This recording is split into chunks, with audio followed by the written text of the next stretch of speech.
O debate sobre essa lei 12.403, vocês me permitam, por favor, antes disso, eu já costumei apanhar, depois que eu participei dessa comissão de juízes para reforma do CPP, então estou acostumadíssimo a apanhar, por isso eu estou a fim de abrir para o debate muito mais do que fazer uma exposição. Até porque o capítulo 11 desse curso de processo penal já tinha franqueado a todos, então eu imagino que a maioria das pessoas já conheçam. Mas antes disso eu queria dizer que há uma certa incompreensão em relação a essa história do novo CPP. Barbosa Moreira dizia que o camelo é um cavalo feito por uma comissão. Quando você junta uma pluralidade de pessoas com pensamentos e ideologias muito diferentes, você acaba, de fato, produzindo algo que não é a cara de ninguém. Então muitas pessoas olham para o código, para o projeto de novo código e atribuem todos os defeitos que veio em mim, porque sou o maldito relator dessa comissão. Então, mas depois que você faz uma coisa dessa, eu falo, meu amigo, calma, eu apenas participei na condição de relator final, mas eu não posso sobrepor a minha vontade de ninguém. A comissão decide por maioria de votos. Então, há várias questões desse projeto de código que eu sei que perturbou enormemente a instituição, o Ministério Público em todos os quadrantes. Há outras questões que perturbou também a magistratura, de modo específico, o juiz das garantias, em que todo mundo falou assim, mas vocês são débeis mentais? Vocês acham realmente que é possível fazer um código unicamente para as capitais? É porque a história da comissão precisa ser contada, precisa ser melhor explicada. É claro que ninguém é tão tolo ao ponto de imaginar, a não ser a comissão, o resultado final, de imaginar que seria possível uma legislação determinar ao executivo que providenciasse a incorporação de todas as comarcas brasileiras com mais de 2 ou 3 juízes. Isso foi, a meu juízo, um delírio final dos trabalhos da comissão. O que era o problema? O problema era, juiz das garantias é uma ótima ideia? Para mim é uma excelente ideia. Só que a fundamentação do juiz das garantias não é psicanalítica, para mim. É psicanalítica para uma das pessoas da comissão, que acabou convencendo algumas outras, mas a fundamentação da instituição de um juiz de garantias foi ao nível da otimização da jurisdição criminal, do tipo de colocar um juiz que fica tutelando a investigação, as liberdades públicas e a investigação, e outro juiz para o processo. Evidentemente, pensávamos a saída que nós teríamos que partir de um lugar onde houvesse mais de 2 juízes criminais.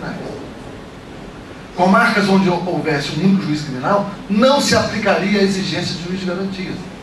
Evidentemente. E isso foi até o final das reuniões da comissão. No último dia da reunião, por obra e graça do coordenador da nossa comissão, revoltaram a matéria e suprimiram o parágrafo único que dizia em relação às comarcas de um único juiz. Então ficou essa história estranha de que todas as comarcas do interior teriam que ter um juiz de garantias. Isso resultou no quê? O próprio Senado Federal já colocou uma emenda na disposição transitória, dizendo que o juiz das garantias será aplicado daqui a 6 anos nas pequenas comarcas. Ou seja, em 6 anos, evidentemente, já outra coisa, outra lei já chegará e já modificará essa história toda. Agora, a lei 12.403, ela, para mim, ela vem dizer o seguinte: vamos parar com um papo furado. Essa história de projeto de novo código vai dormir nas gavetas da Câmara dos Deputados muito tempo. Essa lei 12.403 é a aprovação de um projeto de lei de 2001. Então, quando você esperava uma modificação, ou pelo menos a apreciação das questões fundamentais do CPP, vem o Congresso Nacional e aprova uma medida incorporada de modo diferente no anteprojeto de código. Eu desconfio que não há possibilidade alguma de fazermos prognóstico quanto à aprovação e quando da aprovação desse novo Código de Processo Penal.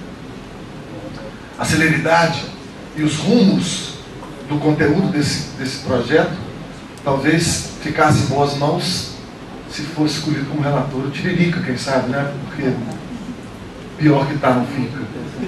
Então, a gente espera que tenhamos um grande representante na relatoria desse novo projeto. Agora, um pouquinho antes de chegarmos na Lei 12.403, eu também peço um pouquinho a paciência dos senhores para o seguinte.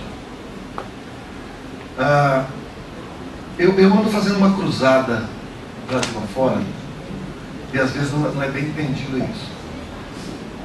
Os tribunais, e sobretudo os tribunais superiores, estão profundamente equivocados em relação a uma série de questões. Nós estamos vivendo um momento em que o Ministério Público parece estar como a bola da vez. Todas as questões são tratadas como se o Ministério Público não tivesse condições de argumentar ao nível das academias, ao nível, enfim, que nós fôssemos apenas pessoas desprovidas de reflexão crítica e que somente autoridades teóricas pudessem realmente dirigir os rumos dos saberes jurídicos. Não sei se vocês têm essa impressão, mas eu tenho experimentado e gostaria de transmitir e trocar com vocês essas ideias. Disso decorre uma certa hegemonia que vem subindo aos poucos do pensamento no processo penal e no direito penal, totalmente preocupante. E eu preciso que vocês entendam que algumas posições que a gente adota são posições estratégicas. É você diminuir os danos. Está acontecendo. Nós estamos... Olha a jurisprudência atual do STJ. Tem acordos que você não acredita. O Tribunal de Justiça de São Paulo, recentemente, o plenário do Tribunal de Justiça de São Paulo, deu por inconstitucional o artigo 305 do Código Brasileiro de Trânsito, no crime de omissão de socorro, dizendo que aquele que produz o acidente tem direito de fugir do lugar, tem direito à omissão de socorro, porque isso resultaria do direito a permanecer em silêncio. O STJ também recentemente anulou uma série de processos porque o juiz, não concordando com a modificação da Lei 11.719, que modificou o quadro das inquirições de testemunhas, anulou o processo porque o juiz iniciou as perguntas das testemunhas. Sua Excelência disse: não concordo com a mudança, então eu vou continuar, eu sou o presidente da prova, o presidente do processo, então eu vou continuar fazendo as perguntas, vocês perguntam depois. O que é para ser entendido como erro disciplinar, um desvio correicional, que deveria ser corrigido por via correicional, implicou a nulidade de um processo com prejuízo a todas as pessoas. Resumo dessa pequena obra que eu estou contando. Nós estamos num tiroteio no qual a munição é, via de regra, a ignorância. Então o problema é grave mesmo. E nós precisamos começar a instrumentalizar melhor o nosso discurso para dizer que, na verdade, é possível operar com o direito penal e o processo penal em patamares garantistas, mas também com fundamentação de efetividade da tutela penal nos direitos fundamentais. Não há uma única leitura em relação ao mundo jurídico, em nada. E também não há uma única leitura jurídica no que se trata as garantias individuais. Proporcionalidade que é tratado nos tribunais e também na doutrina, de modo quase incompreensível. O que é proporcionalidade? Qual o sentido que você atribui a esse postulado? A proporcionalidade, pelo menos numa primeira leitura que surge na Alemanha, no direito administrativo, enquanto proibição de excesso, foi apenas uma correção de desvios legislativos. Jamais pretendeu-se, com a proporcionalidade, substituir o juízo legislativo pelo juízo do intérprete.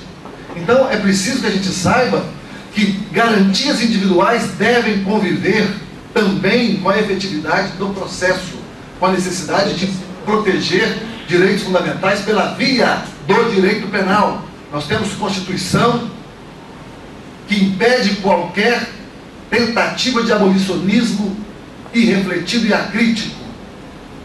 Uma coisa é você sustentar que a insignificância da lesão pode impedir a incidência do direito penal. De fato, eu não preciso recorrer ao direito penal para punir aquele que subtraiu 2 melancias. Não preciso mesmo, porque a gente sabe que existem outras vias de correção de comportamentos como esse. Mas daí eu não posso concluir que uma inflexão garantista possa potencializar o direito a permanecer em silêncio a um nível inexistente no resto do mundo civilizado. Então o Tribunal de Justiça de São Paulo obrou mal, mas obrou de modo caolho, absolutamente inconsistente, sem qualquer fundamentação válida para dizer que uma pessoa tem direito à omissão de socorro. Omissão de socorro é dever, é uma norma que institui um dever, uma norma válida, fundada em fundamentação jurídica e fundamentação moral e até no campo ético ao nível da solidariedade. Portanto, não tem justificativa alguma a gente continuar tratando garantias individuais sobre essa lente, absolutamente irrefletida e acrítica.